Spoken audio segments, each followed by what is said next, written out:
better lock in and buckle up, because you're in for another creepy and scary video. I'm Jet Ski Chuck, and you want to be careful because on these dark waters, you want to keep your head on the straight. Swivel!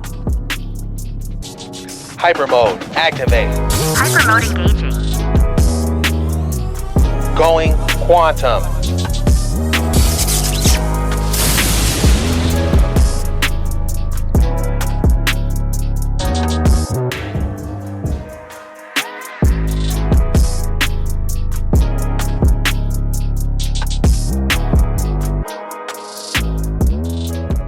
Have you ever wondered what causes the glowing effect around UFOs?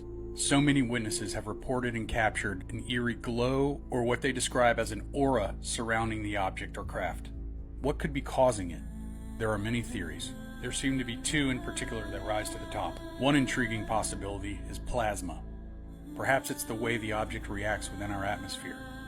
Maybe it creates an intense friction and heat and ionizes the air and forms a plasma, a state of matter where gases become electrically charged. But that's definitely not the only theory. Another possibility suggests that it could be light distortion, where the intense energy of the craft warps and distorts the light surrounding it.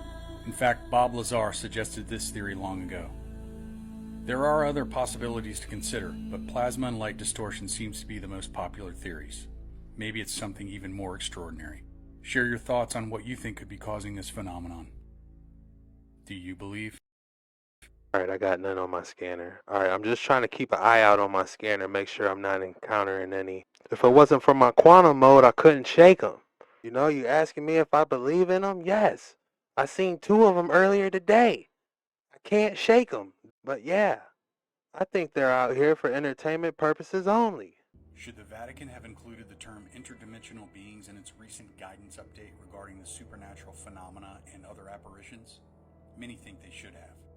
Some individuals have also suggested a less earthly reason for the Vatican's guidance update, saying that the rise in information and interest in UFO and UAP topic in recent years might be part of the reason. As described, an apparition refers to the appearance of a spiritual or supernatural visitor, most likely with instances involving a divine entity. With so much talk of interdimensional beings associated with UFOs and UAPs lately, it seems like it may coincide with what the Vatican is talking about. Could this video footage captured by a security camera explain why the Vatican is updating its new guidance in handling apparitions and other supernatural phenomena? Could this be an example of an interdimensional being exiting a craft of some sort? What do you think?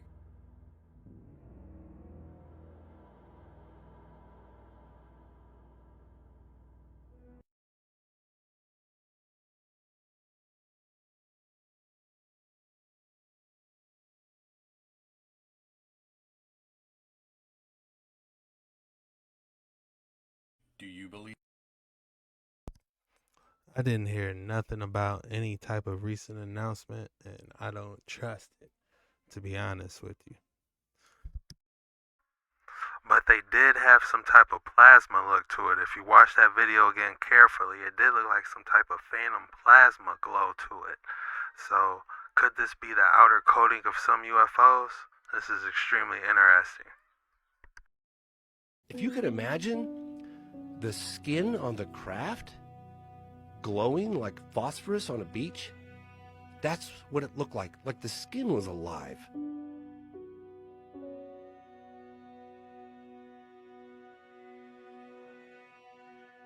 But the skin of the craft seemed intelligent. Like there was an intelligence. It seemed alive.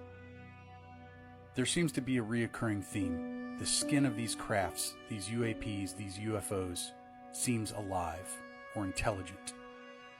What do you think?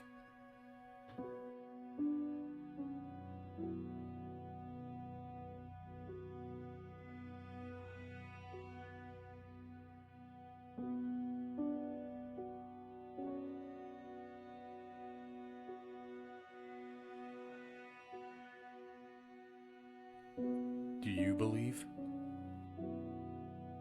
If you could imagine. Watching that, there's only one thing that comes to mind. Bioluminescence.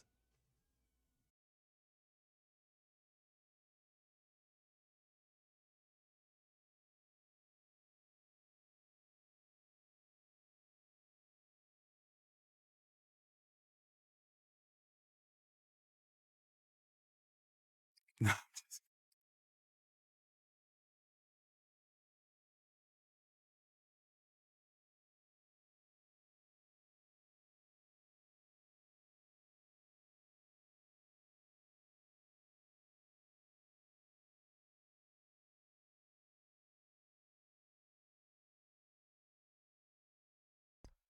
That had to be real. Did you see how the clouds blew after it zoomed by fast? It was like a delay reaction by how fast it was going, almost like a sonic boom.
You know, it looked like a upside down pyramid, if you ask me. He didn't zoom in and focus in on the actual pyramid instead of capturing the actual thunderstorm.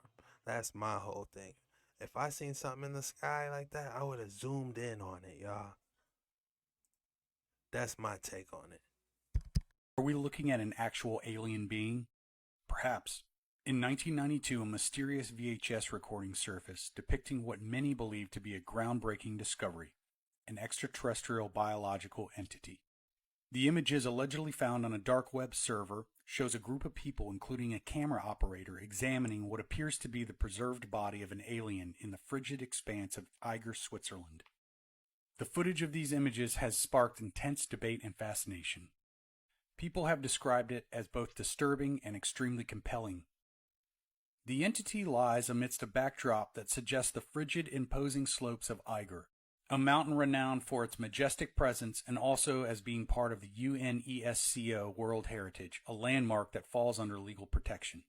The file that was marked as simply EBE 1992 Eiger contains no other clues, and it leaves many unanswered questions. Could this be real footage of one of humanity's most significant discoveries, or an elaborate hoax? What do you think? Do you believe? This man has been in contact with aliens, and he has evidence to prove it. Edward Billy Meier, a Swiss national, made a groundbreaking claim in 1975 that he had been in contact with extraterrestrial beings from the Pleiades star cluster. He claims that these beings have shared information and prophecies with him. He has presented numerous photographs as evidence of these encounters, and these images have since become infamous. And despite considerable debate, they remain undebunked to this day. Take a look at these amazing photos. What are your thoughts on these extraordinary claims? Could Billy Meier have really been in contact with beings from the Pleiades star cluster? What do you think?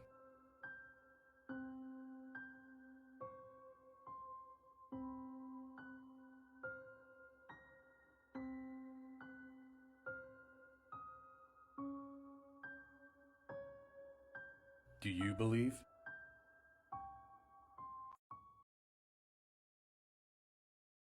I don't know, man. Those look like what I would call retro UFOs, like the first ones. Brand new UFO images.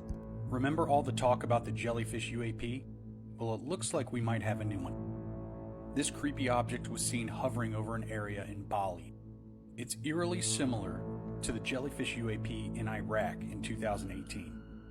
According to the witness, the object seemed quite large, hovering without any lights or strobes.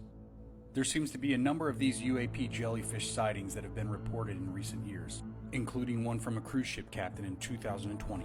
And we look up, and there was, I put it on TikTok, it looked like a black jellyfish, a gigantic black jellyfish, and it sailed right over the retreat, directly through the center line of the ship, right through our X and our stack, and just floated through. Thing was, we had no wind, maybe 5 knots at the time, but this thing was cruising along about 10, 15 miles per hour. Could these images show a new jellyfish UAP seen over Bali? What do you think? Do you believe? Brand I bet you those people on the cruise ship see all types of stuff, man. And how good of a job is it? A cruise ship captain? You are chilling. You put that baby on autopilot, and guess what? Go down to the buffet. 62, go ahead. Yeah, is there any active military airspace just like north of Winnipeg? No, nothing I'm aware of. You said north of Winnipeg? Yeah. No, not right now. Okay. Lots of active bright lights, information, 3, and they look like they're at like 500 or something, just trying to figure it out. Okay, yeah, no, I haven't heard anything. I'll check ahead with the next sector. And you said around 50,000 feet, roughly, is that correct? Yeah, it looks like it. I mean, it's hard to say, but yeah, it keeps being like 3 to 4 really bright lights, and they kind of were in like a triangle formation, and then it looks like the little dipper for a bit, and then they disappear, and then they come back. Okay, okay, thanks for that. I'll just make a note, but yeah, I can't think of what that might be. Okay. Yeah, check Canada 7086. Do you see these lights, 12 o'clock? See something flashing light around 11:30, Flare 600. Yeah, forming triangles, then flying away and coming back. Big bright light that's coming towards us, slightly above us, Flare 600. More or less 11 o'clock to 12 o'clock, Flare 600. Take from Canada 7086. Do you have any traffic out there? No, I had one other report 10 minutes ago from a Morningstar flight east of Regina. Reported the same thing. Her best guess was around somewhere around flight level 500, and thought it might be somewhere north of Winnipeg. So yeah, do you have a guess as to what you might think the altitude is? Hard to tell, just because the evening, I'd say she's probably pretty accurate, but they keep forming up in a triangle, and then, yeah, it's pretty odd. Flare 600, Winnipeg Center, good morning, and are you still seeing those lights that you were reporting earlier? Yeah, it's quite bizarre. There's around 6 of them just randomly doing the formation flight at high altitude at 12 o'clock, Flare 600. Okay, thanks. Winnipeg Center from Flare 600. Go ahead. Just curious, when it comes to those lights that you have multiple aircraft reporting, what reports do you guys have to file for that? Usually we just tell the shift manager and then they follow up with whatever reporting they do. Okay, so you're not reporting a UFO then? Report exactly what the pilot said to the shift manager, and then they'll file it as they do. Roger. Okay, thanks. Definitely not satellites. UPS 104, I just got here for the morning, so I'm just finding out about all the reports, but I guess they've been all the way across the prairies this morning, or overnight. Okay, yeah, it's like unlike anything I've ever seen in like the 15 years of night flying that I've done. Okay, thanks very much. 7062, go ahead.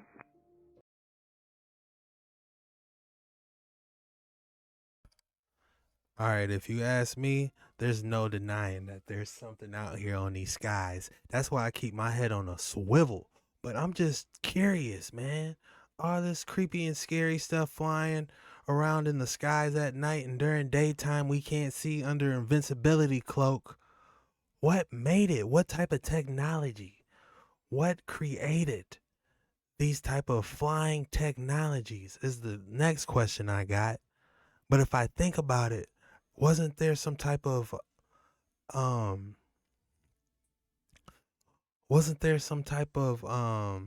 hieroglyph of a helicopter or a UFO? There had to be some type of hieroglyph of a helicopter or a UFO. I think I remember seeing it. Set a course for helicopter Egyptian hieroglyph. Activate boosters. This is what is called the helicopter hieroglyph. This name has been given to part of an ancient Egyptian hieroglyph carving from the Temple of Seti in Abidos. The objects depicted are very out of place and cannot be explained. One of the objects looks exactly like a helicopter with what looks to be rotors and a tail fin, which hence the name helicopter hieroglyph. Another object in the picture looks like a saucer-shaped vehicle with a tail fin. Also, what looks to be possibly a tank or a submarine can be seen at the top right. The object at the bottom right seems to also have a tail fin and a rounded cockpit. To me, though, the helicopter hieroglyph is the most intriguing. This is what is called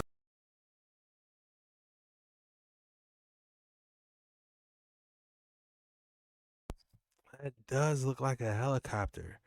But if you look to the right of it, what is, and below it, what is that? Like a boat? And what's under the helicopter? Is that depicting air or something? You guys let me know your thoughts below.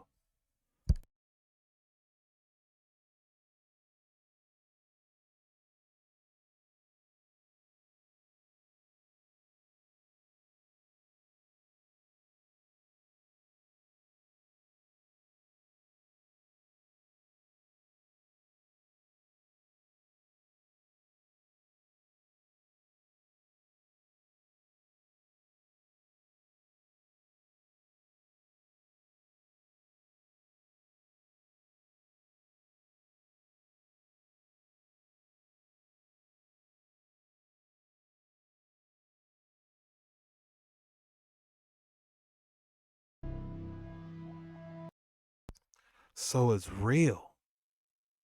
Deep within Egypt's Temple of Seti I lies a 3,000-year-old wall filled with strange carvings. The most obvious carving is that of a modern helicopter, known as the Abidos helicopter.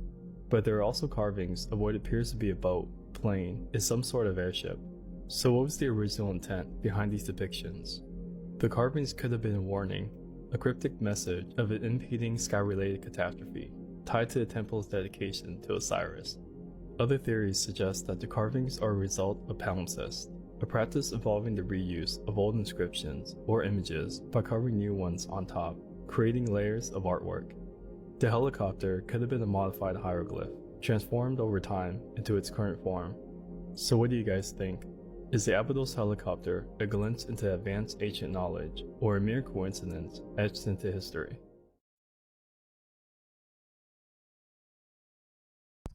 Nah, they ain't. He said they drew over it over and over. No, they ain't do that. Come on, man. That's ancient tech. It been here. I wouldn't be surprised if the helicopters was sitting there and they just walked right into them. All these factories that got all this stuff, I wouldn't be surprised. At this point, for entertainment purposes only, keep your head on a swivel. Hi. Hi. How are you? You have questions? Yes. I had a lot of questions. I'm sure you had a lot of questions, but rest assured, we're going to answer them right now.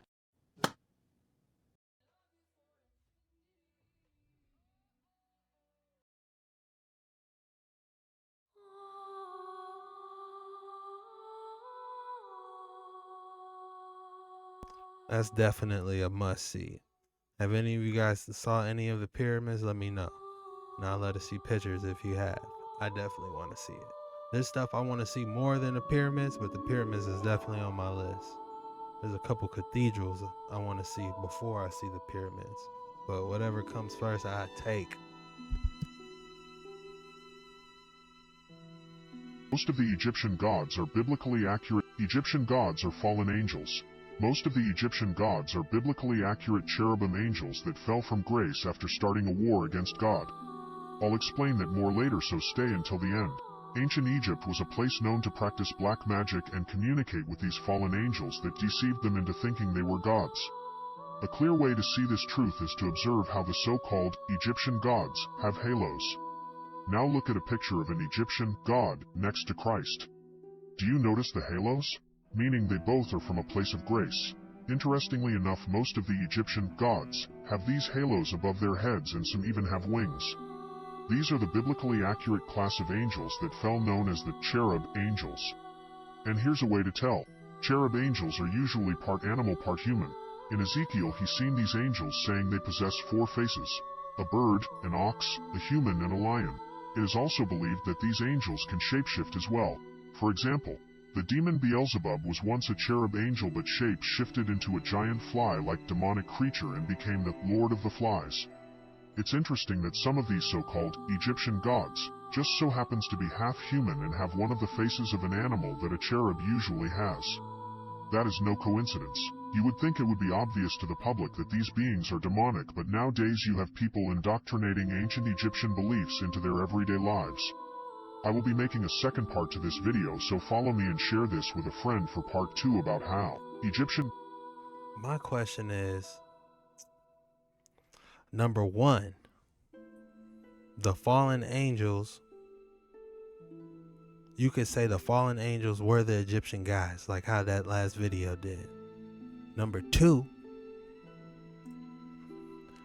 you could say the fallen angels might have created all those crazy looking Egyptian gods.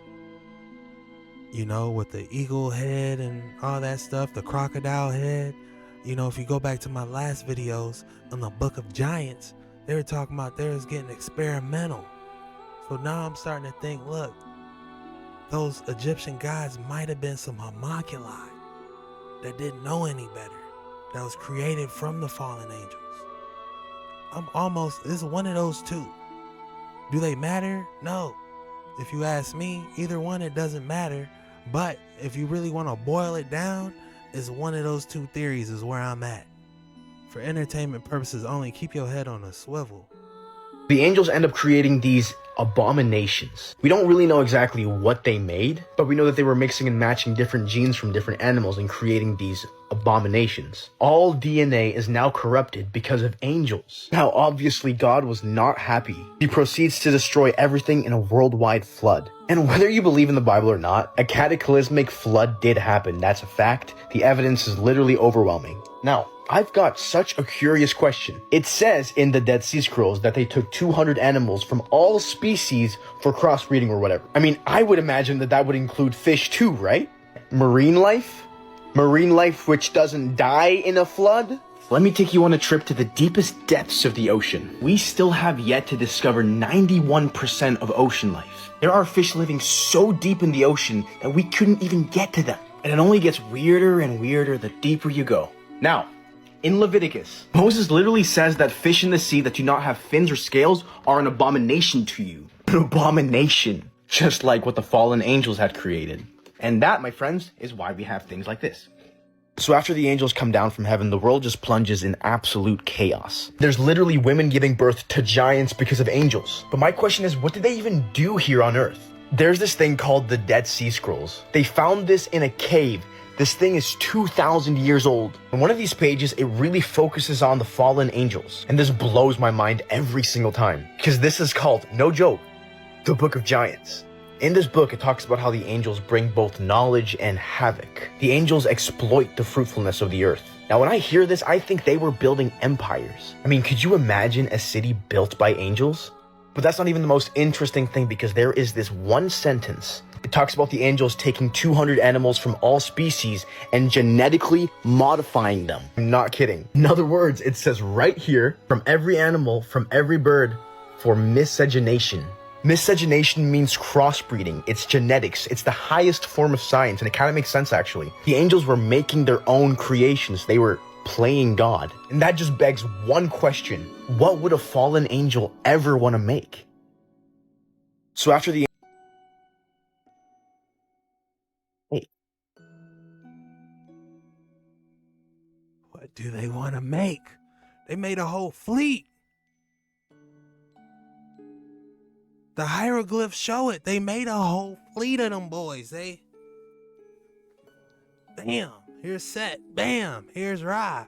Bam! Here they are, man. Yikes. For entertainment purposes only, man, keep your head on a swivel. So, fallen angels. Let me be real and say that people get fallen angels and demons mixed up way too often. So, as you may know, fallen angels were the 1/3 of angels that decided to listen to Satan and follow behind him when he tried to rebel against God. Satan was prideful, wanted to be like God, and wanted to be above God, which eventually got him kicked out of heaven along with his angels, and they got kicked to earth and hell. Hell was made their home.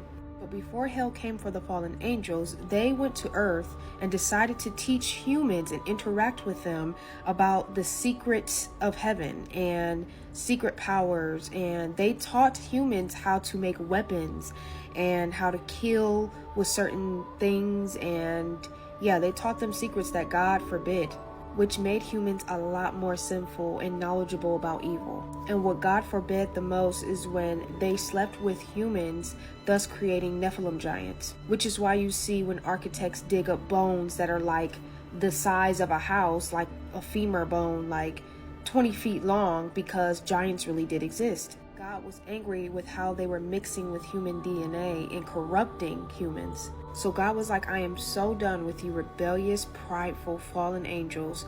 I'm going to chain you to the depths of hell. And they are still chained to this day. And it says that they will be chained until judgment day to be judged for everything that they did. You can look more into that in the book of Enoch. I love the book of Enoch. It is so interesting. Now, where demons came from is from the Nephilim giants. When they would pass on, their evil spirits, which were cursed, would roam the earth. And, you know, it was evil spirits that came from them, which is where demons came to be. They are not fallen angels. Fallen angels are chained to the pits of hell, in a pit in hell. Demons are still roaming, coming to and fro from earth, coming through your TV screens, oh wait, I'm not trying to scare you, but like when you give them access, they can get access to come on the earth. But yes, they're in hell, in torment, or tormenting. Yeah. But when it's all said and done, they will have their judgment too, and we'll be in the lake of fire. So trust me, don't worry, evil will not get to live on forever. God does. Only God and his goodness and his righteousness. So let's go. Yeah. It's like that, y'all. Alright? Them boys was fallen angels. Or they were some homunculus created by fallen angels. You know, so all this, we gods and all this, man. Y'all can miss me with all that, man.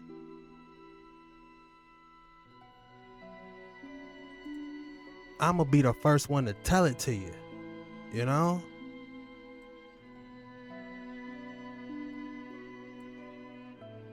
Mugs be way too prideful. You know? Talking about we gods and all that. Man, get out of here with that stuff, man. Go ahead and create an earth. You know what I'm saying? Create a sun and moon. And then make all the animals and everything in it correlate. You know? But we thought you could at least hear the truth.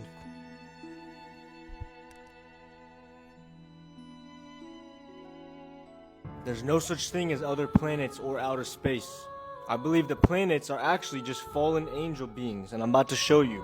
So we know, according to scripture, stars are angels, angels are stars. We know that we all live under God's firmament. There's no such thing as outer space. So all the stars or angels are inside the firmament.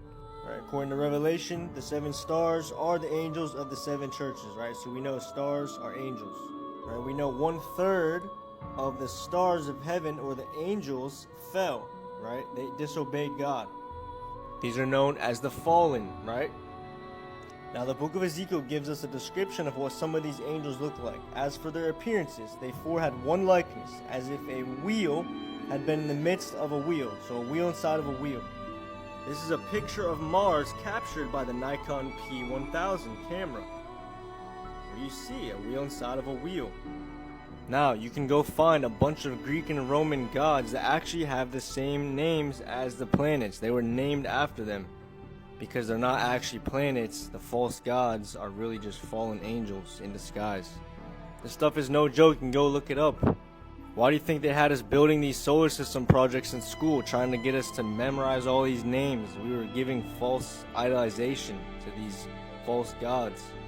Right, and they gave us hints, right? Some of them actually do look like wheels inside of wheels, but this is fake.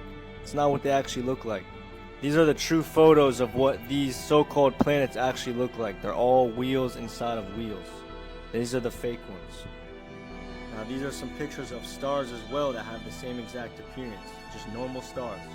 Alright, so what God has ordained for these angels is to move in this circuit type fashion around the earth, right?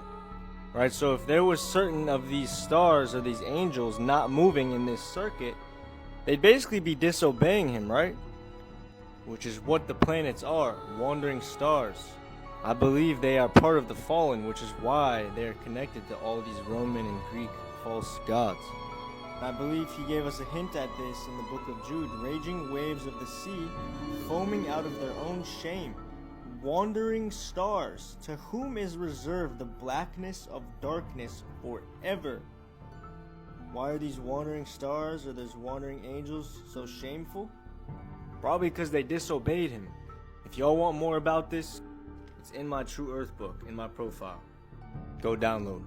Let me know what you guys think about this one. Don't forget to like and follow to stay tapped in with the truth, and I'll see you in the next one. Could the fallen angels be chained inside the planets? That's deep. That's a deep one. We might have to do a whole episode on that. Planets? Actually fallen angels?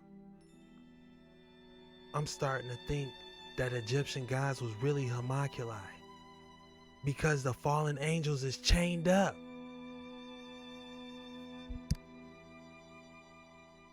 Pause. Did you know the false gods of Greek mythology are actually the fallen angels of the Bible?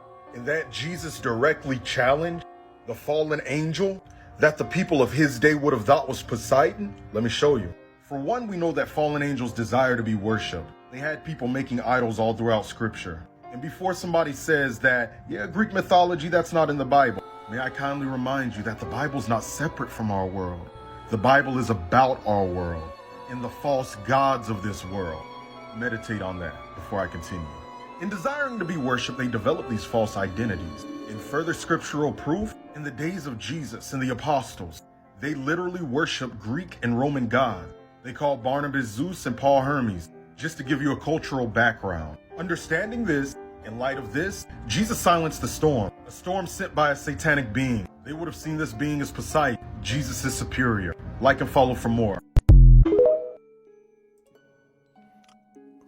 All right, y'all, man, this was just a short boy, man. I just wanted to test out the jet wing, see if it was capable, see if the maneuverability was there, and yeah, it got it done, man. Let me know your thoughts about the jet wing and what you want to see on more future videos, man. Hit that like and subscribe button if you haven't already. Shout out to all the members. Darkwater 9 membership is available now. Merch coming soon. I'm working on it.